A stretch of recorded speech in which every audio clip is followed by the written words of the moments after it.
comes a point where we all have to accept our own responsibilities for the things that we do and the things we allow.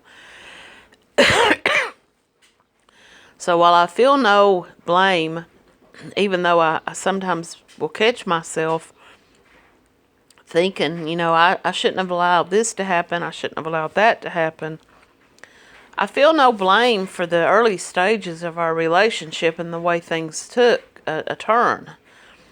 I had been lied to, and I had been discarded with, no thought to me whatsoever and what was going to happen to me. And so I'm going to focus just on the stage where I was hoovered. And in my last couple of videos, I talk about how they want photos of you, and they will ask you for graphic photos, graphic nudes, videos. He started, in my last video, I talked about how during one night when he called me, which was a rare thing for him to do, he had me on speakerphone. I didn't realize it until about halfway in. We're sitting there we're getting to the stages of phone sex. We're kind of like describing things, and I'm doing more of the talking. He's just asking me, tell me what you want to do and tell me what you want me to do. And I'm starting to get more into it, I guess. And that's when I realized that, I was being listened to by other people. And he told me, don't get mad. It's just a couple of my work buddies. They don't, they're not going to run and say nothing. They don't know you. But he didn't say, I'm sorry that I, tricked you into talking dirty and describing parts of your body and things you wanted me to do while I'm sitting there with all these guys that I work with, listening to you talk this way. This, if you take nothing else away from the videos that you listen to on YouTube or my videos, take this away. This moment, what he was doing to me is what a narcissist thinks of you. They do not think of you as a human being. They do not care about your feelings. He did not care if this would have humiliated me, embarrassed me, shamed me. That's exactly what he wanted. He wanted me to feel that way. He wanted, to show the control that he had over me. They have no love for you. They have no remorse. They have no concern for you. They could care less. They could call you up in the middle of your grandmother's funeral and they expect you to drop everything you're doing and come running to their side or come running to give them the attention that they seek. And when they start to feel any withdrawal from you, which is what I think was happening, I had started getting to the point ignoring his texts a little more. I wasn't responding as quickly as he wanted me to. I wasn't running to his bed. I wasn't giving in to him for some of the sexual things that he wanted. And I talked about that in my last video. And that in itself was just another tactic of his to try to keep me, to see if I was still his supply. Before he finally discarded me a second time. But if they begin to ask you to do things like this and you don't feel comfortable with it, well, even if you do feel comfortable with it, I hope someone out there will remember this video and will say, well, you know what, I don't want that to happen to me. Take a minute before you get involved in a sexting or a phone sex or an exchange of pictures, or more than likely just yourself sending pictures to them.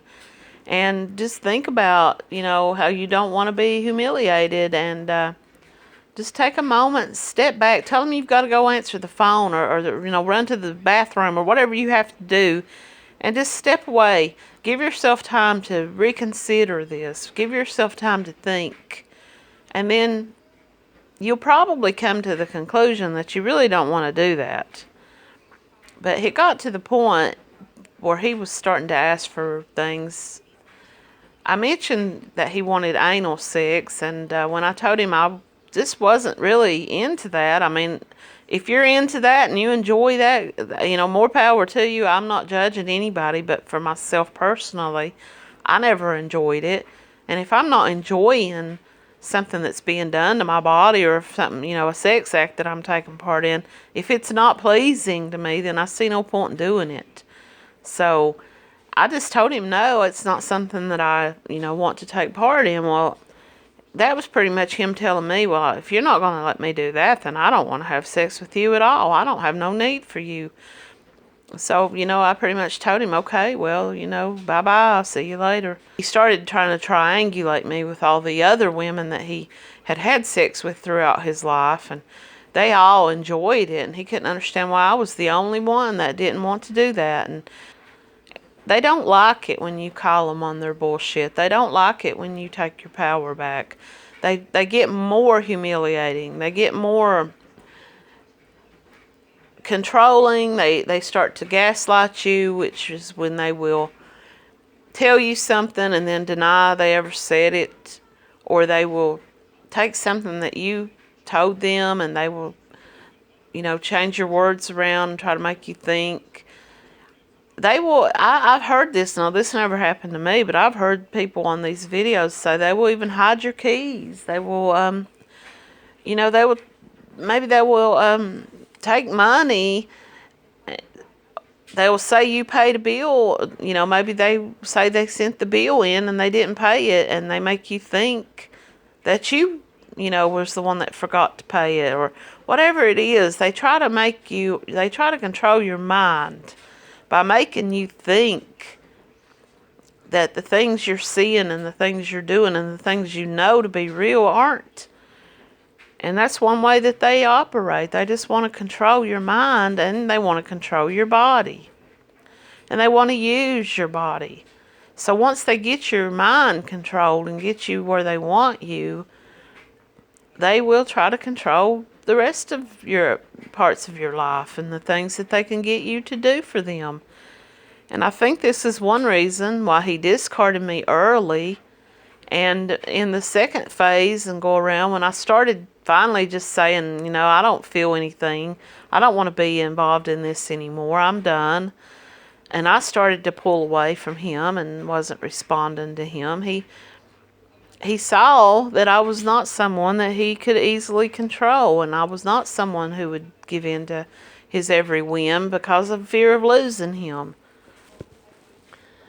If someone that you're involved with treats you that way, if they're demanding you to do something, whether it's something sexual, if they're asking for pictures and you don't feel comfortable sending those, even if it's something, something to do with your job, miss work today and go spend time with me. Stay away from your family. This person said they've done that and I don't like them. Anything that they try to do to pull you away from people, to embarrass you and humiliate you and get you to the point that you feel that they're the only person that you can be with because you're so humiliated and embarrassed. And if they're doing anything that makes you feel this way, just, take a break and assess the situation. Ask yourself if this is worth the humiliation and the pain and the lies and the way you feel so used. It's really not worth it.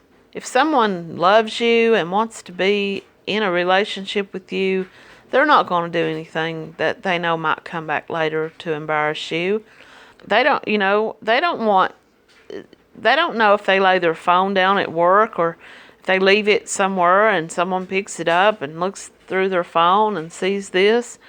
They don't want that. If they care about you, they want to please you. They want to protect you. They want to comfort you. They want to be there for you when you need someone. And the narcissist will not do that. I'm sorry. You may be hoping and you may be praying and you may be going to counseling or whatever to try to change them. You're wasting your time. They never change. They don't know there's anything wrong with them. I mean, they know that they're an idiot, and they know they know that they're, disliked by people, so they have to know, they know that they're trickery. They know that they use people, but they don't see anything wrong with it. They don't feel that it's wrong. So I'm just offering this up to anyone who's going through this. Don't let them hoover you in the first place. If you've gotten out of a relationship with them and they begin to contact you, block them. Block them, even before they have a chance. So you'll never even know about it. And it's hard to do. It's really, really hard to do. I sat and I thought about it for a long time. Why can't I stop? Why do I text him? Why do I answer when he texts me? I've gone through breakups before. I got a divorce from my son's father. I never went through this kind of craziness after the fact. And with the narcissist, it's different because so much damage has been done to your mind and your psyche, and you feel such a bond to them that it's so hard to release. And it takes a long time to release it. And I'm going to talk a little bit more about that in my next videos. And I'm going to talk about how I finally got away from him. And I'm still overcoming it. And it may take me a lot longer. These videos have really been helpful. Making my own videos and getting this stuff out of my mind and putting it out there where I can listen to it back and remember and think, okay, and there's this phenomenon that happens. One day you have a memory pop in your head of something that was so hurtful and painful to you a year or 2 years, 3 years ago, that now you don't even care anymore. It doesn't even matter. Your brain is starting to heal. Your injury is starting to heal. So my advice is, in order to heal quicker, is to stay away from them. Do not let them hoover you. Do not talk to them. Do not speak to them in person. Do not interact with them. And you won't have to go through this a second time.